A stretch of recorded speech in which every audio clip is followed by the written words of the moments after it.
my attorney, and After a year. yes, And did they remove it? yes. Okay, no, they didn't, because if they would have removed it, it'd be gone, and she would have got the gun. Now, let me cover a couple of things, because I understand. I didn't hear the thing yesterday, but I heard she bashed us pretty hard. Not really. She just said she said they have my money, won't give my money back. Okay, well, but she has done other things. She's told us that she's already contacted a lawyer. She's had a boyfriend or somebody come in. She's called the cops on us and had the cops come in. So she's been explained to her at least 3 times that I'm absolutely aware of exactly what she needs to do. But because that's not what she wants to do, that's not acceptable. So you have 2 choices, Barbara. You can have what he's explaining is reasonable. You can have the gun sold for a consignment charge, or you can have him help you. If truly you had the restraining order removed, he will try to help you get that cleared up. And I don't know what else you want. I just want my money back on my credit card. I mean, it was nearly $900. But you wanted a gun to begin with. Why did you change your mind about it? I didn't change my mind. Well, he about says it. he said if it was removed, he can get that done for you. Well, my attorney told me that everything had been sealed. All my records had been sealed. You can't seal a restraining order. I mean, I can see my daughter now. I see her well, often. That's why he said. Do you understand? He says he wants to fix it for you. Listen.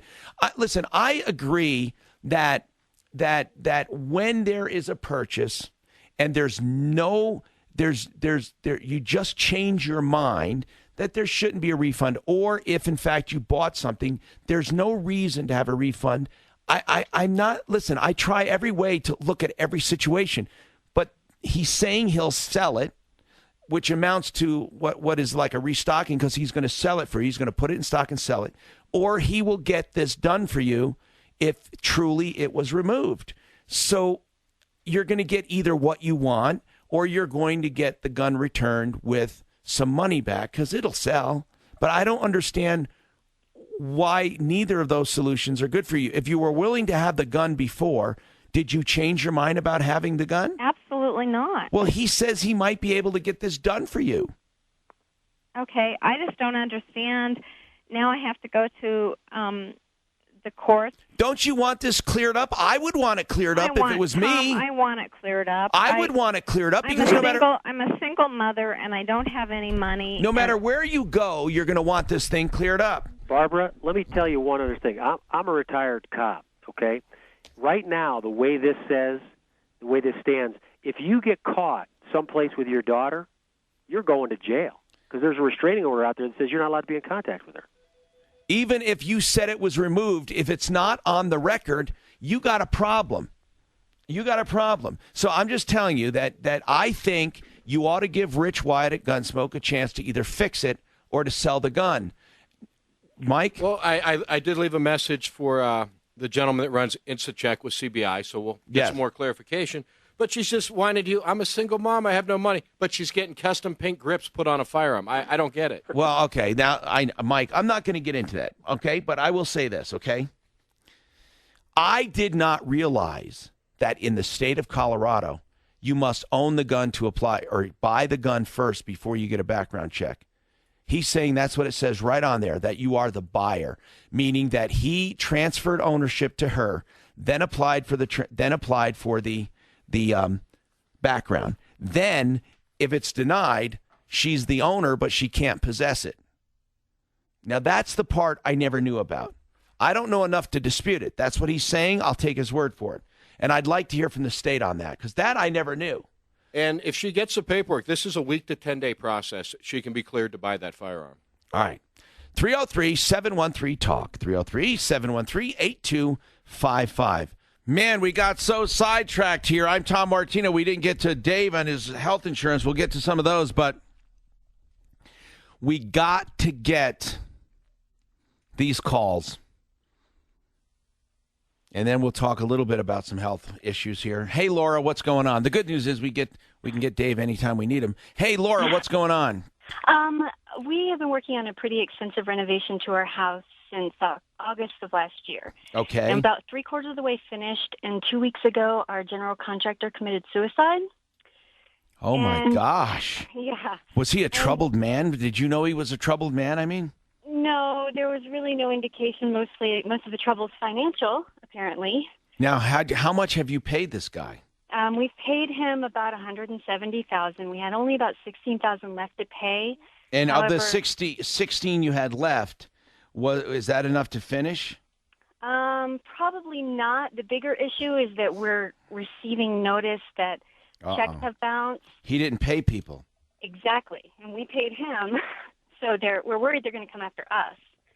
He violated the Contractors Trust Act and also other laws. What I want to know is this. Do you have a contract in writing with him? Yes. Okay, good. Next question. Your primary residence? Yes. And do you have proof of payment to him? Yes. Then you have what's called an affirmative defense against liens. Okay. If it's done on your primary residence. Okay. The only time you don't have that is if you dealt directly with subs or bought materials directly. Okay, no, we did not. But if you have proof of payment in full to or payments to the contractor, okay, then I don't think they can get you. However, what they're going to argue is you didn't pay the contractor in full. Okay. That's what some of them might do because you have 16 left. Right. How much is it going to cost to finish your job?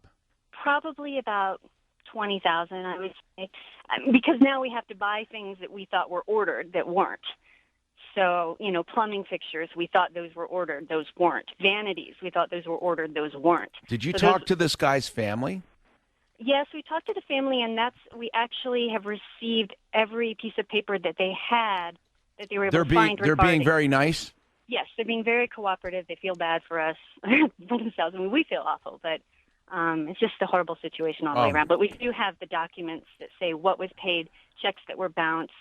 And Did he have, were there other people, other customers left hanging here? No, not as far as I know. And that might have been part of the problem. He didn't have another project coming, which, things feed off each other. I don't know, but so you were the only customer? Yes, that we know of. Yeah. What was the name of the company? TJ Rockwell and Associates. Okay. That's a very sad situation. Yeah. Oh, man. Did he leave any kids and a wife? No wife, a 25-year-old daughter, so no young children. Okay. Man, so do you have anybody to help you with this? What are you going to do? Well, we've talked to a couple attorneys trying to figure out, where we stand. Doesn't look like there's anything to his estate if it came down to liens against us that we would then need to recoup from his Well, I don't estate, know. I don't know how serious these liens are going to be or if they will try to foreclose on them. Right. Who are the liens? Like what kinds of stuff? Well, we don't have any notices of a lien yet. We're okay. just anticipating it. There's about $11,000 in constructing the stairs, of which the stairs are in, but not the treads and railings and stuff like that. $3,200 for doors that were delivered and are now installed.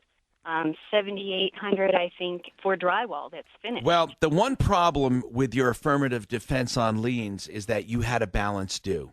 Right. And I think the law says if you pay the contractor in full, and if you had a written contract, and if you had your primary residence, but that's the part that you might have to pay in that much. Well, we have. I don't. Maybe this would cover it. We have, when we gave him checks, what specifically that was for. Then that might be good. Okay. You have to talk to someone familiar with this if you start getting liens, but it's terrible. It's a terrible situation. Now, I suggest you get a contract. Are you going to get a contractor to help you? How are you going to finish the job? At this point, it's mostly finish work. So it's trim, paint, plumbing fixtures. So why do you think? Electrical. But you really believe that'll be $20,000? Well, that's just what we're guessing because of painting, exterior paint